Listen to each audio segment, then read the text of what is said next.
puede ser un crecimiento menos marcado. Y entonces hay importancia de hacer el examen físico y de palpar la tiroides, porque si hay un agranamiento no muy significativo, o de repente un lóbulo está aumentado de tamaño y el otro no se pueden dar cuenta si no examinan al paciente, ¿verdad? Si esperan que llegue así, ya hasta el portero le hace el diagnóstico, ¿verdad? Entonces ahí ya no necesitamos al doctor. Entonces, vean ustedes, y aquí tienen un paciente con diagnóstico de hipertiroidismo. El hipertiroidismo se asocia a dos situaciones principalmente, aunque pueden haber otras.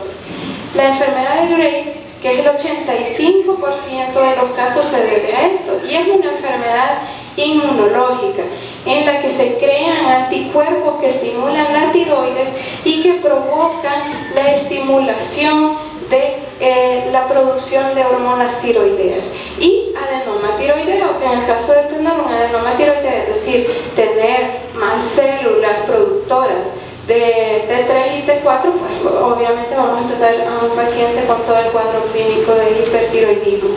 Y síntomas, pues todos los que ya habíamos mencionado. Y aquí tal vez hay uno más que vale la pena hacer la reflexión.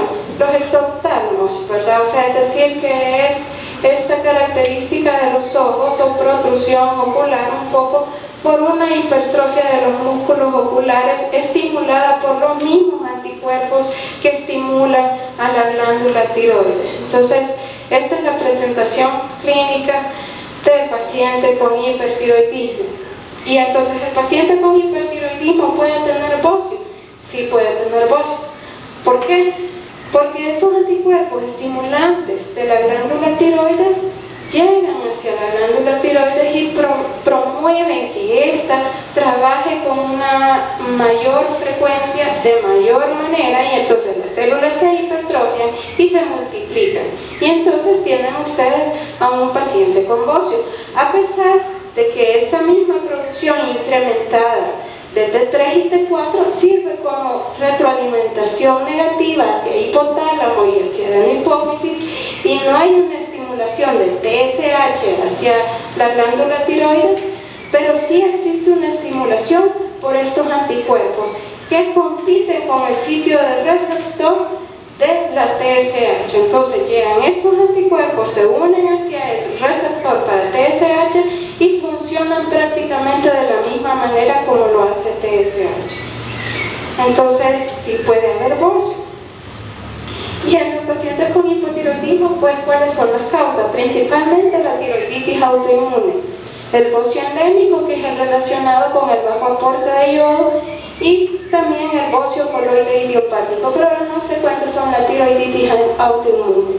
Los síntomas, pues ya habíamos hablado de ellos también, ¿verdad? Y pues todos ellos se relacionan con las diferentes funciones de las hormonas tiroideas. ¿Se acuerdan de que supuestamente, o bueno, de hecho, la lipólisis está incrementada por medio de la acción de las hormonas tiroideas? ¿Qué pasa si no tenemos hormonas tiroideas o las tenemos en muy baja escala? La producción de lípidos estará aumentada y eso va a favorecer la aterosclerosis, ¿verdad? ¿Y tienen bocio los pacientes? ¿Pueden tener bocio los pacientes con hipotiroidismo? Sí, pueden tener. Sobre todo en el caso de los pacientes que tienen un bocio endémico, o sea, por el bajo aporte de yodo en la dieta. ¿Qué es lo que pasa? Hay un bajo aporte de yodo, hay poca producción de T3 y T4, y entonces hipotálamo lo interpreta esa información y aumenta la hormona reguladora de tirotropina. Esto aumenta la secreción de hormona estimulante de tiroides o tirotropina, y eso finalmente llega a la glándula, promueve una mayor síntesis de T3 y T4 y una mayor producción o crecimiento celular, si lo quieren ver, tanto de manera hipertrófica como en número, ¿verdad?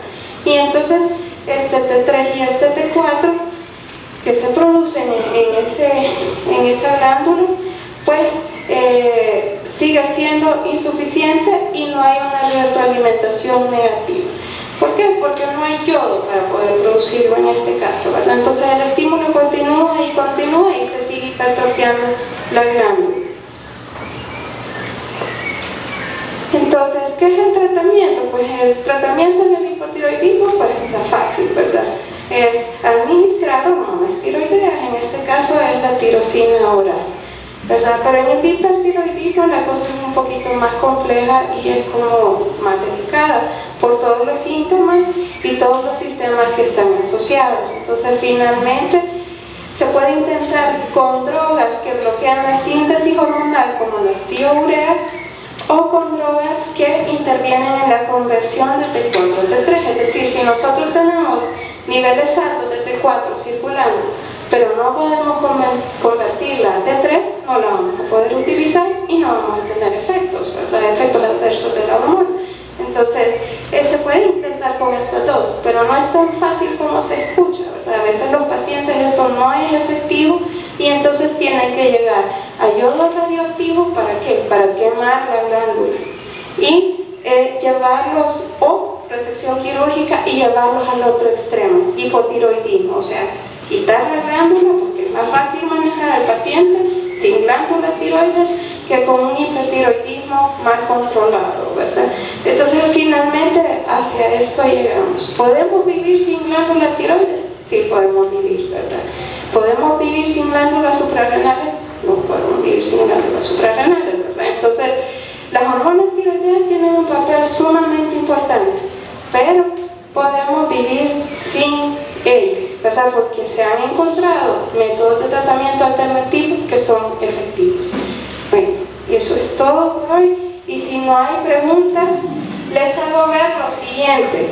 No se me emocionen que en Silverton solo es el capítulo 23 para el corto del lunes, ¿verdad? Pero no quiero que lean solo Silverton, sino que me leen Guyton el capítulo 76 para este, y también para la clase anterior ya les había dicho que leyeran también Guyton, ¿verdad? Si no hay preguntas, comentarios.